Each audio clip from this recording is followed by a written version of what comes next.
윤석열 정부의 장관 후보자 첫 낙마 사례가 나왔습니다. 김인철 교육부 장관 후보자죠. 가족 모두가 이제 거액의 풀브라이트 장학금을 받아서 논란이었는데 낙마의 가장 큰 결정타, 아무래도 이게 언론에 많이 보도가 됐으니까 언급을 좀 드려보면 방석집 이거 같아요? 그렇죠. 예를 들어 이제 그 결격 사유 중에도요, 그 주무부 장관이 해서는 안 되는 게 있어요. 예를 들어 이제 뭐 환경부 장관이 그래도 안 되긴 안 되죠. 근데 교육부 장관은 더 안 되는 거예요. 예를 들어 교육부 장관은 가장 교육 문제, 논문 문제나 이런 데는 가장 깨끗해야지 제대로 리더십이 살 거 아닙니까? 예. 근데 교육부 장관이 예를 들어 제자 논문 표절 의혹이나 또는 논문 심사를 뭐 술집, 방석집에서 했다. 건전하지 않은 이거는 거죠? 뭐 도저히 있을 수 없는 거죠. 다른 장관도 결격 사유인데 특히 교육부 장관은 안 되는. 예를 들어 법무부 장관이 꼭 해서는 안 되는 게 법 어기는 거라든지 다 이게 분야가 있을 거 아닙니까? 예. 그 점에서 저는 뭐 본인이 사퇴한 건 아주 적절한 조치다 이렇게 보이고요.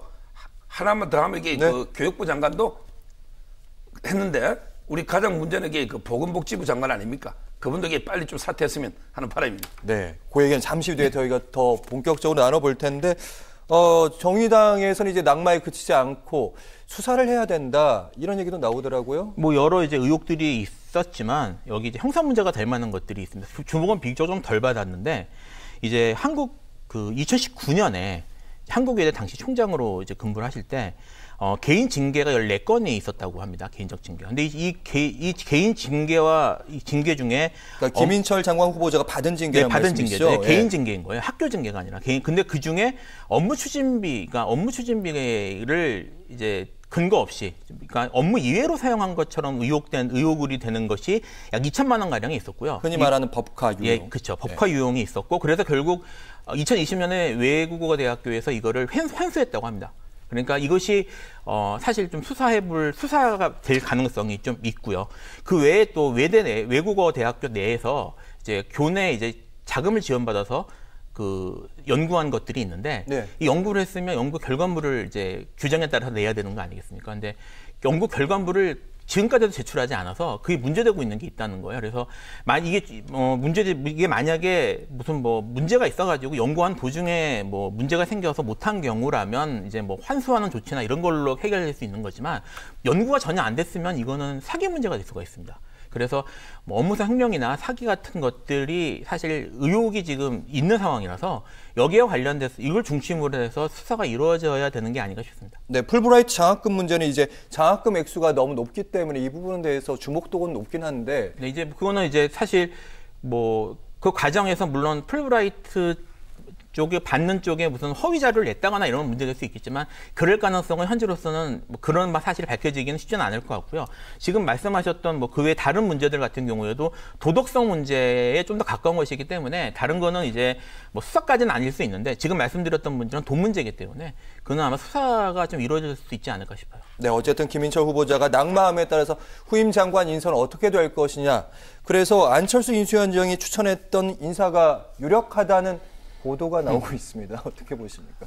뭐 그거는 이제 공동 정부니까 원래는 이게 그 한 세네 자리 정도는요. 원래는 이게 추천권을 주는 게 맞았죠.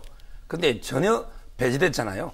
그 점에서 뭐 저는 안철수 위원장한테 추천권 주는 거 나쁘지 않다고 봅니다. 네, 알겠습니다. 짧게 들었습니다.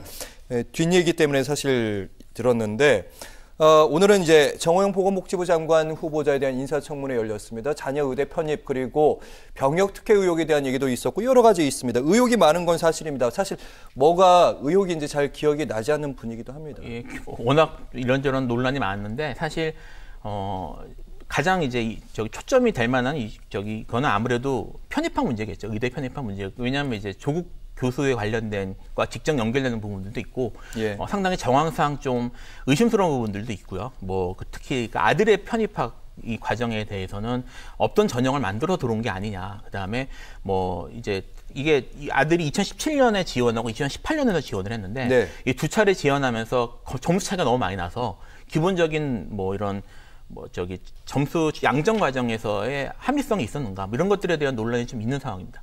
네.